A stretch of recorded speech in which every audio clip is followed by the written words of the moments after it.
आखिर कौन बनने वाला है न्यू फेस ऑफ WWE? वहीं क्यों गुंथर को जिताई गई चैंपियनशिप? और वहीं अंडरटेकर की हार्ट सर्जरी को लेके आई बड़ी अपडेट्स। आइए जानते हैं दोस्तों इस वीक की सारी WWE अपडेट्स को। ओके सो इस हफ्ते की सबसे बड़ी न्यूज है जे उसो का टाइटल हारना। खैर इसके पीछे का जो रीजन था वो भी रिवील हो चुका है कि गोल्डबर्ग जी का रिटर्न होना था और उनका मैच गुंथर के साथ बड़ा बनाने के लिए उसमें टाइटल डाला गया है। साथ ही AEW का भी PLE उस दिन आने वाला है ऑल इन टेक्सास, तो उससे कम्पीट करने के लिए ही इस मैच को बड़ा बनाया गया है। लेकिन पहली बात तो ये है कि जे उसो king of the ring tournament में गए ही क्यों? मतलब बंदे को थोड़ा फाइट करना चाहिए था कि मैं चैंपियन हूँ, मेरे को रीमैच तो दो। वहीं दूसरी तरफ गोल्डबर्ग आए और सीधा मैच ले लिया। जॉन सीना ने भी एलिमिनेशन चेंबर जीता था थोड़ा स्टोरी लाइन बनाने के लिए। रिकीशी जे उसो के फादर का भी यहाँ पे यही कहना है कि अगर आपने जे उसो को चैंपियन बनाया था तो उसको इंडिविजुअली स्टैंड होने देते। अगर आपको उसको एक शॉर्ट टर्म चैंपियन बनाना था तो आप एक सेल्फ डाउट वाली स्टोरी लाइन क्रिएट कर सकते थे, जिस वजह से जे उसो हार गए, ताकि जे उसो को फिर से फैंस की सिंपैथी मिल पाए। वहीं दोस्तों मुझे अब लगता है जे उसो को फिर से वर्ल्ड टाइटल के लिए मैच नहीं मिल पाएगा, खासकर इस साल, क्योंकि इस साल बहुत सारी स्टोरी लाइन्स चल रही हैं। जिस हिसाब से सेथ रॉलिंस की स्टोरी लाइन चल रही है, पंक की चल रही है, कोडी रोड्स भी लगे हुए हैं, इवन लोगन पॉल भी लगे हुए हैं। ऐसे में जे उसो का नंबर वापस आ जाना थोड़ा मुश्किल है। तो मुझे लगता है कि जे उसो वापस जेबी उसो के साथ मिलकर टैग टाइटल के लिए लड़ने वाले हैं। और यही मेरे को बड़े सुपरस्टार्स की बात अच्छी नहीं लगती। गोल्डबर्ग ने रिटर्न किया था तो अब चाहते तो 2 मैचेस भी लड़ सकते थे। एक मैच जे उसो के साथ नंबर 1 कंटेंडर का अगर वो लड़ लेते तो जे उसो की भी थोड़ी वैल्यू बन जाती कि उन्होंने गोल्डबर्ग के साथ में मैच किया है। वहीं गोल्डबर्ग ने भी कुछ किया है वर्ल्ड टाइटल का शॉट लेने के लिए, ये भी स्टोरी लाइन का पार्ट बनता। लेकिन अब WWE ऐसा कर नहीं सकती क्योंकि हर 2 हफ्ते में उनको PLE करवानी है। तो बंदा आएगा, टाइटल शॉट मांगेगा और सीधा मैच करेगा। वहीं दोस्तों एक ऐसी न्यूज भी निकल के आ रही है कि ट्रिपल एच ने वापस से क्रिएटिव प्लान्स को इम्प्रूव करने का काम शुरू कर दिया है। और आपने वो चीज अभी कुछ रॉ स्मैकडाउन से देखी भी होगी। लेकिन अभी भी ट्रिपल एच और निक खान इस चीज से परेशान है कि लोग इतने शाणे हो गए हैं कि पहले से ही स्पेकुलेट कर लेते हैं WWE के सारे प्लान्स को। ट्रिपल एच को आदत है अनएक्सपेक्टेड चीजें देने की और उनको बिल्कुल पसंद नहीं है कि क्राउड सही प्रिडिक्ट कर ले कि कौन रिटर्न करने वाला है और कौन जीतने वाला है। उसी चीज के लिए अब ट्रिपल एच ने फ्लाई बुकिंग चालू कर दी है। मतलब सुपरस्टार को एंट्री करने से पहले कान में बता दिया जाएगा कि वो जीत रहे हैं कि हार रहे हैं। इससे कोई भी न्यूज लीक नहीं होगी। खैर ये चीज ट्रिपल एच सही तो कर रहे हैं, लेकिन फ्लाई बुकिंग से और नुकसान हो सकते हैं। स्टोरी लाइन अच्छी भी बन सकती है और स्टोरी लाइन खराब भी हो सकती है। वहीं अगर फैंस थोड़ा प्रेडिक्शन कर भी लेते हैं तो इसमें दिक्कत ही क्या है? एक परफेक्ट बैलेंस एक्सपेक्टेशन और रियलिटी का WWE में बना रहना चाहिए। वहीं दोस्तों एक सवाल बहुत ज्यादा चल रहा है कि R-Truth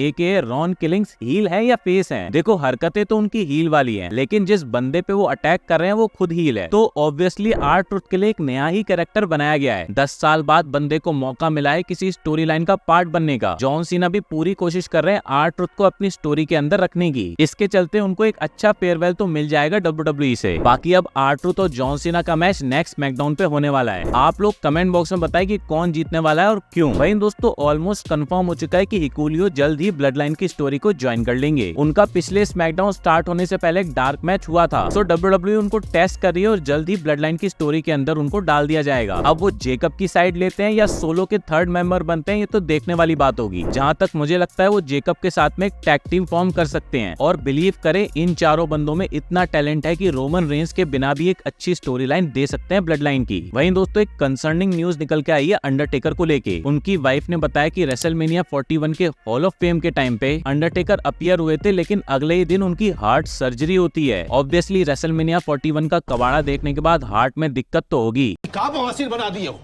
साला हाथ झंझना जाता है। जोक्स अपार्ट उनकी हार्ट सर्जरी होती है और अभी तो वो फिट एंड फाइन है एंड हम होप करते हैं कि वो हेल्दी ही बने रहें। वहीं दोस्तों बैक स्टेज न्यूज ये भी चल रही है कि अब WWE में हर सुपरस्टार को डर लगने लगा है। हर फ्राइडे एक रिलीज लिस्ट निकलती है और अब तो ऐसा हो गया है कि अगर कोई किसी स्टोरी लाइन का पार्ट है फिर भी वो रिलीज हो सकता है। इसी वजह से सुपरस्टार के अंदर बहुत ज्यादा फियर आ गया है और ये चीज होना बैक स्टेज बिल्कुल सही नहीं है। वहीं दोस्तों एवोल्यूशन PLE को लेके काफी सारे प्लान्स चेंज करने पड़े हैं क्योंकि रिसेंटली लिव मॉर्गन को हो गई एक सीरियस इंजरी। सबसे पहले तो उनके टैग टाइटल ही वेकेट होने के चांसेस बढ़ रहे हैं। साथ ही लिव मॉर्गन वर्सेस निकी बेला की स्टोरी के अंदर ब्री बेला का रिटर्न होने वाला था और वो लोग एक टैग मैच करने वाले थे, लेकिन अब सिचुएशन को देख के बहुत सारे प्लान्स को चेंज करना पड़ेगा। 16 वीक तक लग सकते हैं लिव मॉर्गन को रिकवर होने में, तो शायद वो समर स्लैम में भी नहीं आएंगी। वहीं बियंका बेलर भी एवोल्यूशन का पार्ट भी नहीं होंगी और हो सकता है समर स्लैम में भी ना आए क्योंकि उनकी फिंगर इंजरी अभी कुछ और टाइम मांग रही है रिकवरी होने में। वहीं दोस्तों नेटालिया और मैगजीन की टैग टीम हमें देखने को मिल सकती है है एवोल्यूशन पेपर व्यू पे। और लायरा वेल्केरिया का एक शॉकिंग हील टर्न भी हो सकता है एवोल्यूशन पे, क्योंकि रिसेंटली बेली ने आते ही बेकी लिंच के ऊपर अटेंशन ले लिया, टाइटल मैच ले लिया और लायरा वेल्केरिया से उन्होंने कुछ बात भी नहीं की। इस वजह से बेली और लायरा वेल्केरिया के बीच में भी हीटअप जनरेट होगी और हो सकता है लायरा वेल्केरिया, बेली और बेकी लिंच तीनों के बीच में भी मैच हो जाए। वहीं ओमोस को लेके भी बड़ी अपडेट निकल के आ रही है, जहां बड़े बड़े सुपरस्टार्स को रिलीज कर दिया गया है। वहीं इस बड़े सुपरस्टार का WWE ने कॉन्ट्रैक्ट रिन्यू कर लिया है। WWE में बहुत कम सुपरस्टार्स इस तरीके की फिजिक रखते हैं, तो इनको WWE कभी भी कहीं भी यूज कर सकती है और आने वाले टाइम में ओमोस हमें रिटर्न करते नजर आएंगे WWE में। वहीं दोस्तों RVD को हो गया है बेबी बॉय, ये न्यूज भी निकल के आई है। और वहीं WWE ने king of the ring tournament को इस बार कितना खास बना दिया है, मतलब सारे ही बेबी फेस और बड़े सुपरस्टार सेमीफाइनल में हैं। इस चीज से समझ आता है कि WWE अब king of the ring tournament को प्रेस्टिजियस बनाना चाहती है। वहीं दोस्तों विंस मैकमैन के केस को लेके भी न्यूज निकल के आई है। विंस मैकमैन को धोखा दे दिया है जॉन लॉरियोनाइटिस ने और विंस मैकमैन के अगेंस्ट सबूत देने के लिए रेडी हो गए जॉन लॉरियोनाइटिस। इससे अब विंस मैकमैन के ऊपर बड़ा इम्पैक्ट आ सकता है। विंस मैकमैन जिन्होंने रिसेंटली एक एंटरटेनमेंट कंपनी को लॉन्च किया है, उनके लिए वहाँ पे भी बहुत बड़े इश्यूज राइज हो सकते हैं। साथ ही ब्रॉक लेसनर का रिटर्न भी इस केस के चलते फिर से डाउट में आ गया है। हालांकि उनको क्लियर कर दिया गया था, लेकिन अगर कोई सबूत निकल के आते हैं उनके अगेंस्ट तो वो फिर से केस में फंस जाएंगे। वहीं विंस मैकमैन के पास बड़े बड़े दोस्त तो हैं डोनाल्ड ट्रंप जैसे, जो कि यूएसए के प्रेसिडेंट हैं, लेकिन कोर्ट के अंदर एविडेंस चलते हैं और एविडेंस के आगे कोई कुछ नहीं बोल सकता। वहीं दोस्तों सीएम पंक की हिपोक्रेसी का एक और एग्जांपल निकल के आया है। रिसेंटली जब वो शिकागो में थे तो उन्होंने किंग्स प्रोटेस्ट को ज्वाइन किया, जहाँ पे प्रोटेस्ट होती है कि एक बंदे के हाथ में कंट्रोल नहीं होना चाहिए, फ्रीडम होनी चाहिए, डेमोक्रेसी होनी चाहिए। दूसरी तरफ सीएम पंक सऊदी अरेबिया भी जा रहे हैं, जहाँ किंग का राज है, फ्रीडम है कि नहीं पता नहीं, और डेमोक्रेसी की तो बात ही छोड़ दीजिए। अब सीएम पंक को इसको लेके काफी क्रिटिसाइज किया जा रहा है। वहीं दोस्तों टेडी लॉन्ग WWE के हॉल ऑफ फेमर, वो भी रिसेंटली TKO के टिकट प्राइसेस को लेके WWE को क्रिटिसाइज करते नजर आए हैं। उनका भी बोलना है कि WWE थोड़ा ज्यादा ही ग्रीडी हो रही है। अब मैंने जब ये चीज बोली तो लोगों ने कहा कि दिस इज बिजनेस, लेकिन जब टेडी लॉन्ग जैसे एक एक्सपीरियंस्ड एम्प्लॉय WWE के ये बोलते हैं, तब आपको समझना चाहिए कि इस चीज का कितना इम्पैक्ट हो सकता है फ्यूचर में। वहीं दोस्तों लॉस गार्जा और बर्टो ने AAA टैग टाइटल को जीत लिया है। खास बात तो ये थी कि इस मैच के अंदर डॉल्फ जिगलर AKA निक निमित भी थे। अब उनको निक निमित बोला जाएगा या डॉल्फ जिगलर, ये तो बाद में ही पता चलेगा, लेकिन अब इस कोलैबोरेशन के बाद अगर डॉल्फ जिगलर का रिटर्न हो जाए तो मजा आ जाएगा। वहीं दोस्तों सेथ रॉलिंस बनने वाले हैं WWE के नए फेस। WWE के प्लान क्लियर है कि हील फेस तो सेथ रॉलिंस को ही बनाया जाएगा। जैसे ही जॉन सीना फेस टर्न करते हैं, हो सकता है जॉन सीना का फेस टर्न भी सेथ रॉलिंस की वजह से हो। उसके बाद सेथ के हील कैरेक्टर को और हिलिस्टिक बनाया जाएगा। अभी सेथ के करियर के अंदर मैक्स टू मैक्स 3 से 4 साल बचे हैं, तो WWE उनको एक बड़ा हील बना के उनकी एंडिंग करा सकती है किसी करियर वर्सेस करियर मैच में। मोस्ट प्रोबेबली वो मैच कोडी वर्सेस सेथ के बीच में हो सकता है। वहीं दोस्तों एम्बुलेंस वाले एडम पियर्स अभी हॉलीडेज पे गए हुए हैं। तो दोस्तों ये थी इस वीक की अपडेट। बाकी मिलते हैं आपसे नेक्स्ट वीडियो के साथ, तब तक के लिए सायोनारा।